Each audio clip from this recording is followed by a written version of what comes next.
lidt kontrol, hvordan man bruger sine spejle. Sidespejlene har vi kontakten til, hvordan vi betjener dem. Og lige nu der er den sat over på det venstre spejl. Og så kan man justere det udad på den her måde. Og indad på den her måde. Opad.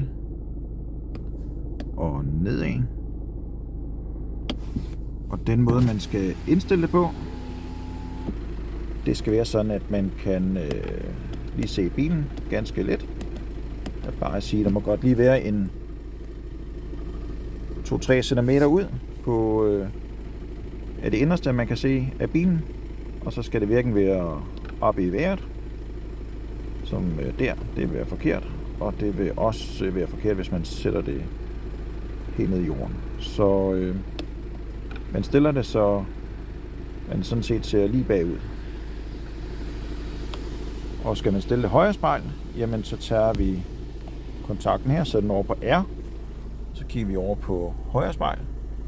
Jeg kan se, for mit vedkommende, der skal jeg lige have den lille smule ud og lidt op der. Og det er selvfølgelig individuelt fra person til person. Og det indvendige spejl, det har vi her. Så bare fat her. Sørg for kun at røre i rammen, ikke klasset, det kan fedte. Og så tager man og vinkler det, så man ser mest muligt af baggrunden der. Og så kan jeg lige tørre af her. Sådan. Og når det nu er regnvejr, som det er lige nu, så er det faktisk en rigtig god ting at sætte varme på bagruden. Det er der gjort nu.